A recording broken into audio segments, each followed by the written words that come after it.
Hello. Did you know that every human being is made in the image of God?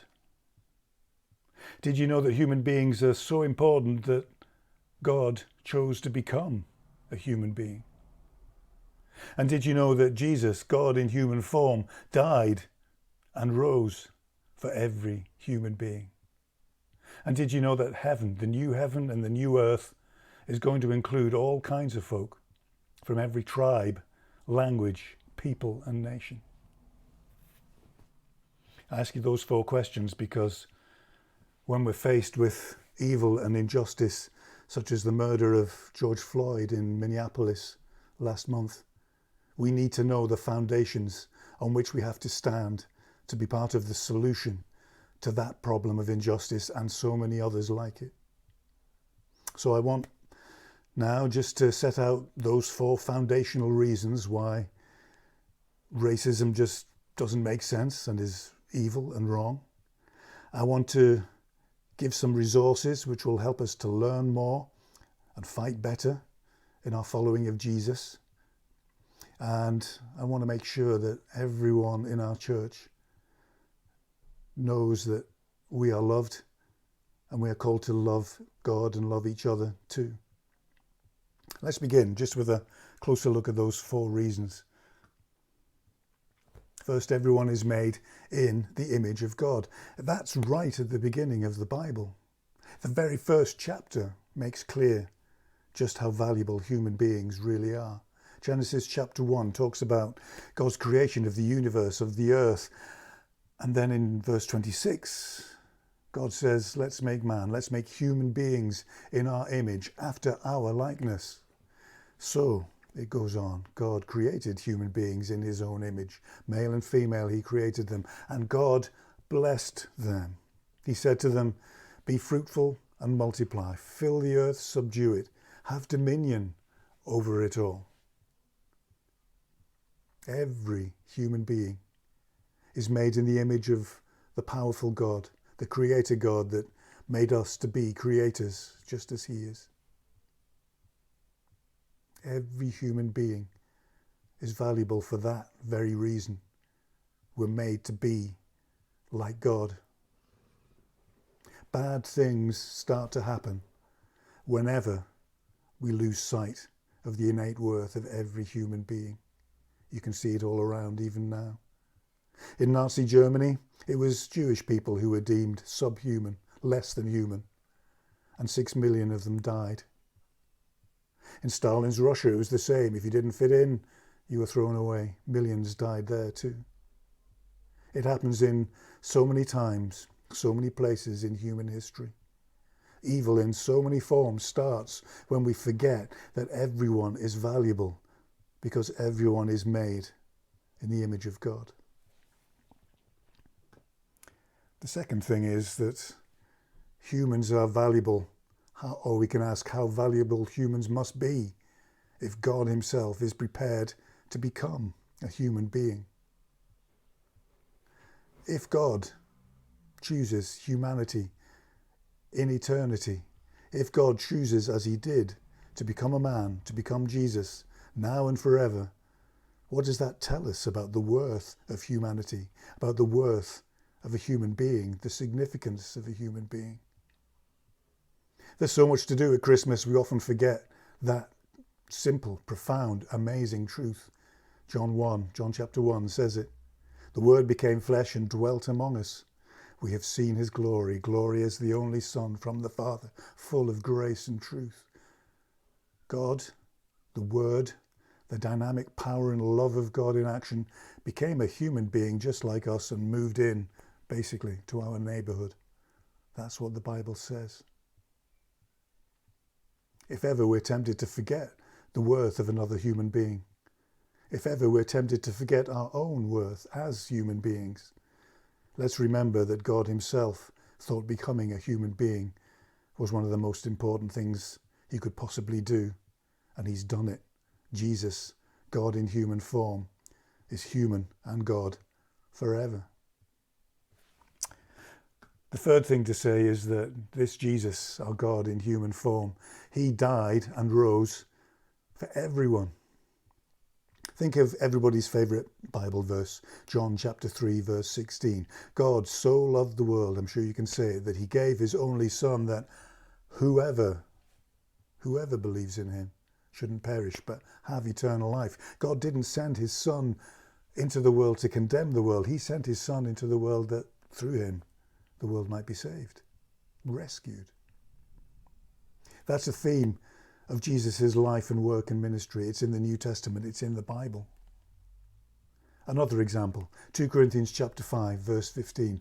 The love of Jesus controls us because we have concluded, it says, one has died for all, therefore all have died. Jesus died for all, that those who live might no longer live for themselves, but for him, who for their sake died and was raised. Jesus died for all. Does that exclude anybody? Everyone is eligible to meet with Jesus. You have never seen, never will see, a human being for whom Jesus did not die and rise again. It even includes difficult people. I find that a challenge sometimes when I meet some difficult people. I hope I'll remember this verse, and I hope they'll remember it. Lots of people will remember it when they come up against me at my worst too. Luke chapter 6, verses 35 and 36. Jesus says, love your enemies. Do good and lend, expecting nothing in return. Your reward will be great, and you will be sons and daughters of the Most High. For he is kind to the ungrateful and the evil. Be merciful then, just as your Father is merciful. Did you know that? God is kind to the ungrateful and the evil. I'm so glad he is, because that means there's hope for me. Jesus died to take away sin and injustice, but he loves us enough to want to rescue us out of the sin and injustice in which we find ourselves trapped. John the Baptist, when he saw Jesus, said, look, there's the Lamb of God, the sacrifice of God. He takes away the sin of the world. That's Jesus' rescue mission, to save us and take away all that's wrong. You have never seen and never will see a human being for whom Jesus did not die. Jesus died and rose for everyone. The fourth thing again, heaven, the new heaven and new earth. When Jesus comes back and completes his kingdom in full that he started in his earthly ministry, that heaven and new earth is going to include all kinds of folk. And in Revelation chapter 5, it says it'll be folk from every tribe, language, people, and nation. Is there any group that's going to be excluded because of their tribe or language, people or nation? No, it's going to be folk from every tribe and language and people and nation. Jesus is building his kingdom. And he's raising up a kingdom and priests to God. That's what it says in Revelation chapter 5, verse 9. They're going to reign on earth. Jesus is building his kingdom, and it's going to include a vast number, a multitude of people from so many different backgrounds, so many glorious different characteristics. Jesus unites us with all our differences into his people. Hating or discounting other people because of their differences won't work anymore. God's kingdom simply isn't like that.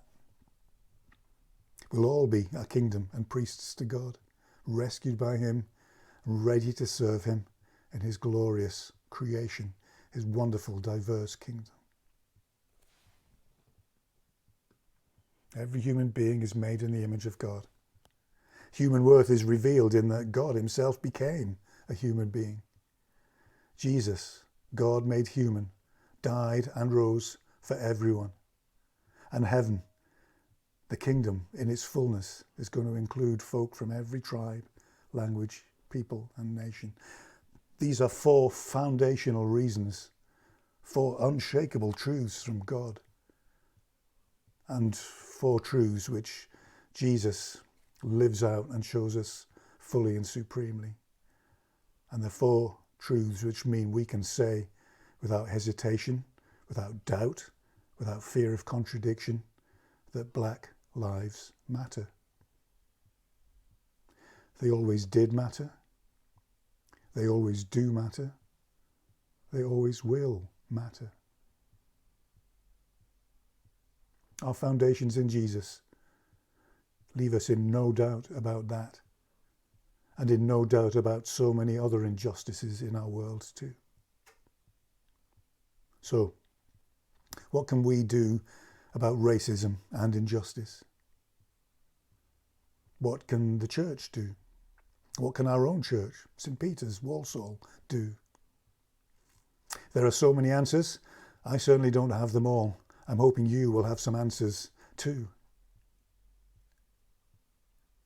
I think understanding those foundational truths is really important, because whenever we hear injustice defended or deflected, we've got something to fight back with.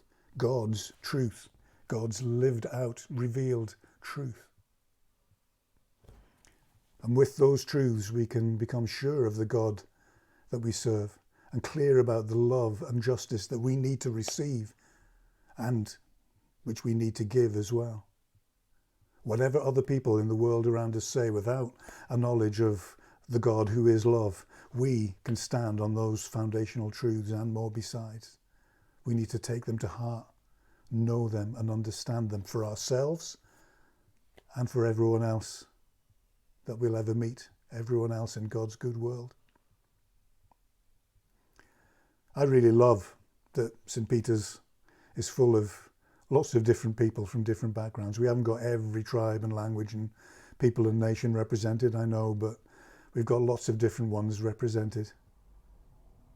And I want everyone to know, whatever your background, whatever you think about the church or about what's going on or what's happened, I want you to know that you are made in the image of God.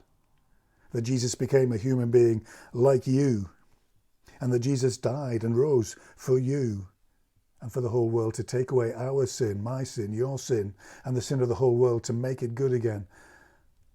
And I want you to know that as you trust and follow Jesus, you too will be part of those countless numbers who worship him and reign with him and rule with him into eternity.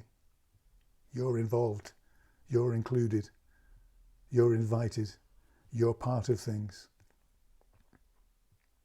What else can we do to build, to prepare God's kingdom, the kingdom that is coming? We pray for God's kingdom to come, and one day it will. We're preparing ourselves to live in that kingdom and to help others live in it too. What can we do? What resources do we have? Again, you'll have lots of resources and ideas too, I know. I would just want to share a few with you now. Governor B, some of you will know, the well-known rapper. We're part of the HDB network of churches, and he recently gave an interview with Nicky Gumbel, which starts with brilliant awkwardness, but goes on to say some really, really important things. It includes a challenge to the church, especially when it comes to the makeup of our leadership in the church. It talks about whether we can be ourselves in church, how we help each other to belong, and how we celebrate and enjoy our God-given differences. I can't include that interview here. I wish I could, but we don't have the permission to do that. But I would urge you, I'll send the links around. I have sent the links around. Have a look at that interview, that short interview with Nicky Gumbel and Governor B. I know you'll enjoy it. And listen just to that beautiful version of the song he wrote, Cast Your Cares. That's available on YouTube. I can give you the link for that too. That's some instant reaction and response from people in our church network, which I recommend to you. I also want to tell you about someone else. A few years ago, I was at the leadership conference at the Royal Albert Hall, and amongst the many amazing speakers at that event was a man called Brian Stevenson. Brian Stevenson is an American lawyer who's devoted his life, as he says, to helping the poor, the incarcerated, and the condemned. And in a very relatively short talk, he spoke of his experiences of helping men on death row in the United States, of helping children locked up in the US in jail. He spoke about the need for racial justice, and he talked about how the injustice first of slavery and then of lynching and terror and discrimination in the US have created and perpetuated injustices of the sort that we see in the taking of the life of George Floyd. And he is a very gifted speaker. And more importantly, he speaks about the right things, the important things, the biblical things, the things that are on God's heart, justice for the oppressed. And I remember how his talk brought people to their feet and tears to their eyes. I was one of those people. And I'd really recommend that you hear from this man, that you listen to him, and from others he's working with. He has a book. Here it is. It's called Just Mercy. Again, the title echoes the Bible. And Micah in particular, do justly, love mercy, walk humbly with God, and hope. Please get hold of this book. It's widely available. There's a version for young people as well. I think it's just been made into a film too. Look out for the film, Just Mercy, the film about Bryan Stevenson's life. If you're finding it, you can't afford this book, or you're having trouble getting it, let me know and I will help you get it. It's a really important read. It will grip you. It reads like a bestseller. It will grip you, and it will give you so much insight into the roots of the problems that America and this country and many other countries are experiencing. There are other resources. You can find out more and hear more from Bryan Stevenson for yourself. A really good place to start is a video that he made with Tim Keller. Tim Keller is a church planter. He's a well-known, wonderful speaker that many of us know, who founded Redeemer Presbyterian Church in New York City. That church organized an evening where Tim Keller introduced Bryan Stevenson speaking. Tim Keller speaks about the biblical vision, the biblical demands for justice, which we may not fully have appreciated before. He speaks first on that theme very clearly and helpfully, and then Bryan Stevenson comes and he speaks from the heart and shares some of his experiences, and gives us ample evidence of what it's like, what the need is, and what it's like when justice begins to be known and felt. There's a video of questions and answers from that evening session as well. I'll give you all these links. They're in the email that I'm sending. You can find out more as well from the group that Bryan Stevenson founded. It's called the Equal Justice Initiative. There is a website, eji.org. There's a YouTube channel which you can read a lot more about. You can find out about the very moving National Memorial for Peace and Justice, which Bryan and his group helped to set up in Alabama in the US. Profoundly moving, profoundly needed. We need this sort of thing to help us come to terms, not with racial injustice, but many other injustices and traumas as well. Peace and reconciliation processes helped in South Africa. We still need them in places like Northern Ireland. I used to live in Northern Ireland, and I know a little of the hurt that was sustained there, and initiatives like this can do so much to help. We need to know the past if we're to forgive and heal from it, and the National Memorial for Peace and Justice is a great example of it. Find out more through the website and the links I'm sending you. The UK, of course, a lot of Bryan's work, all of Bryan's work is in the US, but the UK still has so many issues. In 2017, an MP called David Lammy wrote a report about the criminal justice system in this country. I'm not making a party political point here at all. David was and is a Labour MP, and he made his report for a Conservative Prime Minister in the hope that it would build cross-party consensus. He reports that black, Asian and ethnic minority people make up 14% of England and Wales's population, but 25% of the population of our jails, and 41% of the institutes which keep young people in custody. There is still something not right about the way we do things in our society. If you want to find out more, read David Lammy's report, just for a starter, on what's amiss in our country, in our criminal justice system. When Bryan speaks, he makes 4 wonderful points in a much better way than I'm about to make them to you. He talks about the need for proximity, getting close to people. We want to run away from difficulties and troubles and difficult people and situations. But Bryan himself got close to people and it changed the way he did things and understood things. Proximity is really important, being close to people in our community. That's what our Eden team is built on. The annual Eden conference is called Proximity because being close to people in trouble and in deprivation is a hugely important thing to do. Brian makes that point for us. He also talks about changing the narratives. There are so many damaging beliefs and damaging ideas that we go around under and which can help lead to injustice and all kinds of problems. We need to bring narratives of hope and transformation where there are narratives of anger and fear which can grab hold of people and can help perpetuate all kinds of difficult things. We see this happening on social media. So many narratives of fear and anger are put out there. We need to change those narratives in our own lives and help other people to take hold of them. He asks us, number 3, to be hopeful. We have the ultimate in hopeful solutions. Jesus became a human being and died for everyone, and the new heaven and new earth is where injustice, including racial injustice, will finally exist no more.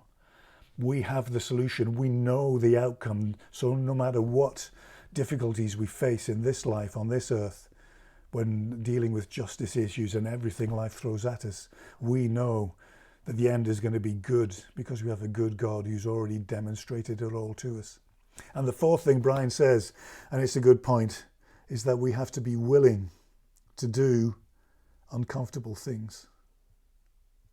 We have to be willing to do uncomfortable things. It's easier to stay back. It's easier just to nod in approval of a protest march or something, or even be on a protest march. We have to do uncomfortable things to be part of the solution of a different world. It applies to us at St. Peter's too in everything that we do, in combating racial injustice and racism, and in combating all that's gone wrong in our world and in our society. There's plenty for us to get stuck into right in our parish, right in our town. And God may be calling us to lots of other places too. Be willing to do the uncomfortable things it needs for real change and transformation to come within ourselves and within the world. When I first came to St. Peter's back in 2012, I met a man called Ralph Artwell, who's a member of the church here. Some of you will know him. And he passed away in 2012, sadly. He was born in Jamaica. He grew up in Amity and Westmoreland. And he told me he came to this country in the 1960s. And he told me that he just wasn't made welcome in Church of England churches. That's a sad indictment of our churches and our understanding of Jesus and the God of the Bible for those 4 reasons I've set out. I'm sorry that what happened to him did happen. But I'm really glad that he did eventually find a home at St. Peter's through our previous vicar here, Stennett Kirby. I'm glad to be able to say now that everyone is welcome in our church. Everyone here is called to follow Jesus and to grow and become everything that God means each one of us to be. We're here together in God's great universe to follow Jesus and help each other to change lives and change the world. We've got good news in a broken world. We've got things that we can do, service that we can undertake, our own lives that we can change, our own attitudes that we can change, stories that we can bring, hope that we can bring. We're all called to do this together. And it doesn't matter what our social background is. It doesn't matter what levels of deprivation we've been subject to. It doesn't matter.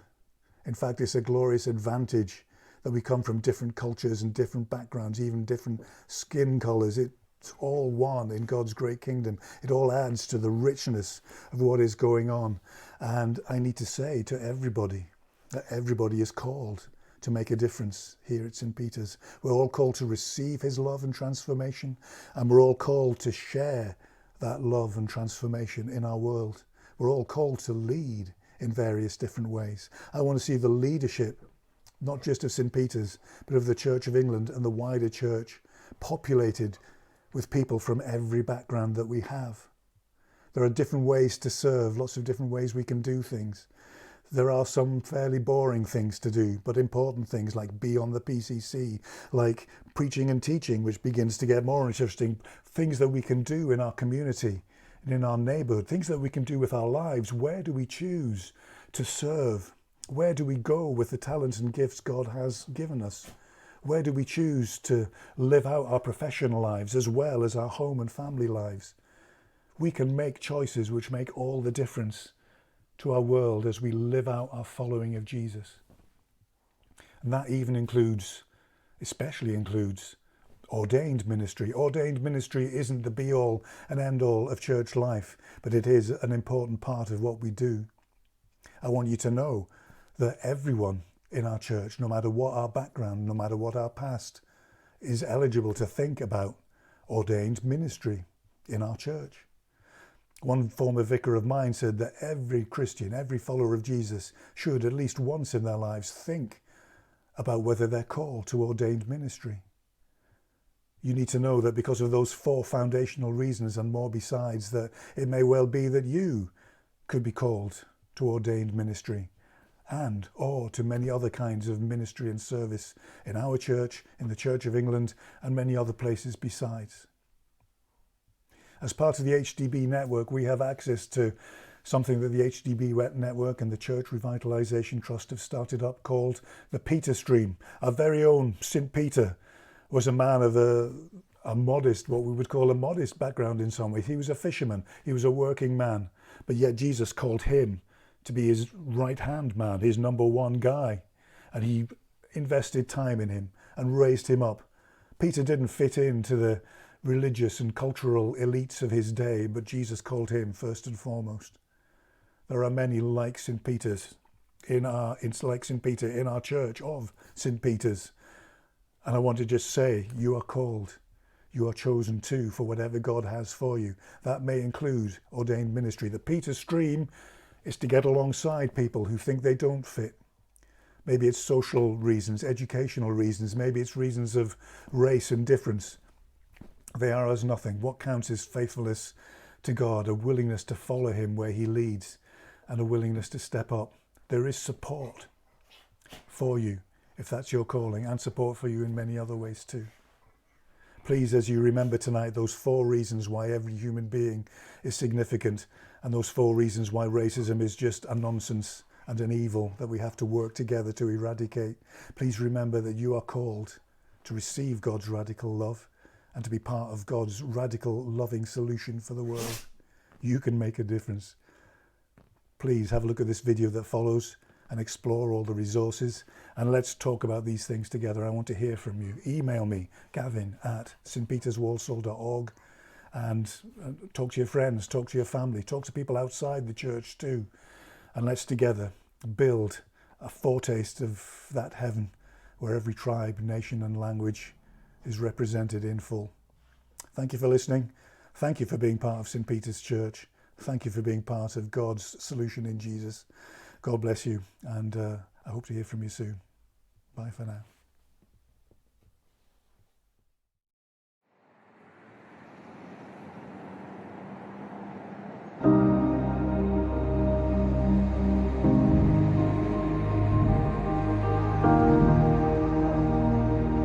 I grew up on an estate, and I think the main thing is sort of hopelessness.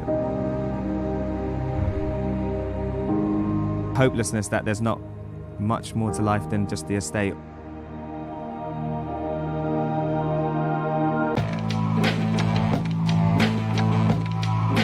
We launched into St. Francis del Garnaway about a year ago. So we joined the congregation that was already here. So there's a small team of us of about 5. Most people recognise that the Church of England is underrepresented in terms of its leadership in areas of ethnic diversity, social diversity, and educational diversity. So we've started this new stream of theological training, and we're calling it the Peter Stream. For the first time, I feel like, what I couldn't see myself leading in this way, and now I see such potential for people that look like me and people that don't look like me to bring that diversity, to come and to be part of the church, to lead it in this way. What we're finding is there are some really remarkable people who would not have thought that they could be ordained in the Church of England. I've been part of the Peter Stream for the last year, which has been a support really. I think I The whole process of becoming ordained in the Church of England was something I've never thought I could do. Dropped out of school when I was 13, single parent family, not well off, didn't see anyone who sort of had that background. Without the Peter stream, I wouldn't be going forward for ordination, not a chance. I think there's real hope for the Church of England, seeing Yeah. different kinds of people who could be leading amazing churches around the country.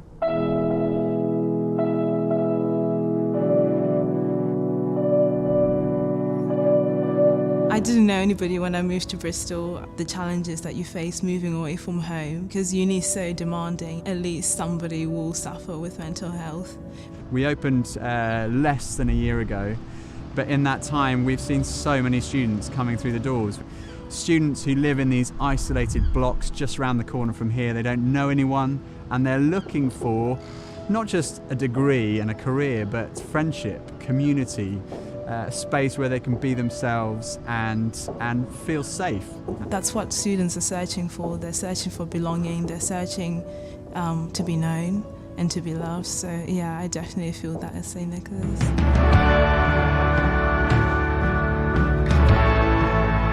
St Peter's was itself a church plant from HTB in 2009, and since then we've been able to plant ourselves 5 times, one of which is the White Hawk Estate, which is an area of particular urban deprivation in Brighton. So White Hawk is a community on the edge of Brighton, and it's slightly overlooked, and it's got a lot of challenging issues, a lot of child poverty, food poverty, a lot of social housing. So lots of people within this community are really struggling in different ways. I came from a non-Christian background. My mum didn't want me when I was first born. I lived with my nan and granddad. When I was nearly 7, she came back and got me because she was going to remarry. He sexually abused me and my sister for several years. I then had a baby when I was 18, who unfortunately died of meningitis. I was fast-tracked to be a probation officer, but within that time I'd started coming to the local church. I started asking lots of questions, and Kate took me down to St Peter's, our resource church, which is where I did Alpha. And I asked lots of questions and I received lots of answers, and that's when I became a Christian. We have lots of teenagers kind of running around the estate. Lots sit on the steps of the church, and you just see a sense of hopelessness, and they're crying out for love. I think, see, I get emotional about this. Give me a second. Sorry. Spending time with them just breaks your heart, because each one of them has got such a pearl inside them. You know, they're so special. We try and instill hope into everybody that comes into the church, let them know that they do have a future and that there's so many opportunities out there for them, that the girls don't have to get pregnant, that the boys don't have to go to jail, that we can show them that there is another way of life. Jesus is good news to the poor. And in all of our cities, there are thousands of people who are poor in the widest sense of that word, materially poor, socially poor, spiritually poor.